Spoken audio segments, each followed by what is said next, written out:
হুজুর বিয়ে করলেও দোষ, হুজুর বিয়ে করে না এটাও দোষ, হুজুর দেখতে সুন্দর এটাও দোষ, হুজুর দেখতে বেশি স্মার্ট না এটাও দোষ, হুজুর খায় কম খাইতে পারে না দোষ, হুজুর খায় বেশি এটাও।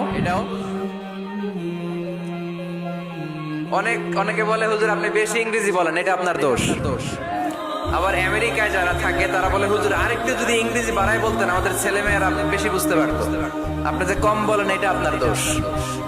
ভেজাল আছে না নাই? সব ভেজাল থেকে আল্লাহ তুমি এই জাতিকে নির্ভেজাল করে দাও।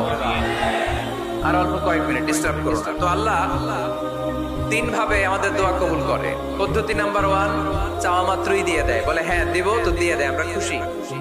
পদ্ধতি নাম্বার 2, আমরা চাই আল্লাহ এটা দাও, আল্লাহ তখনও বলে ইয়েস দেব, কারণ না বলে ফিরিয়ে দিতে আল্লাহ জানেন দেব, তবে সাথে সাথে দেন না, লেটার অন, দেরি করে।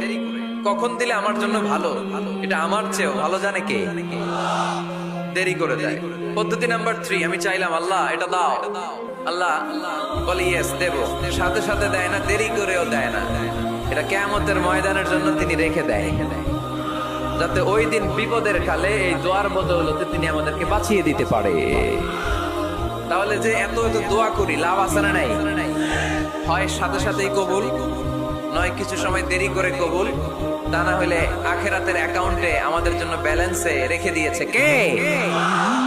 এজন্য আজকের এই ফরিদপুরের মাহফিল তখনই সার্থক হবে যখন আমরা এই সিদ্ধান্ত নিতে পারবো যে আমরা চাইবো একজনের কাছে, তিনি কে, এবং চাইবো চাওয়ার মতো। যেহেতু এটা একটা শিল্প, আর্ট, এটাকে আত্মস্থ করতে হয়। চাওয়ার মতো চাইলে এটা কখনো মিস হয় না।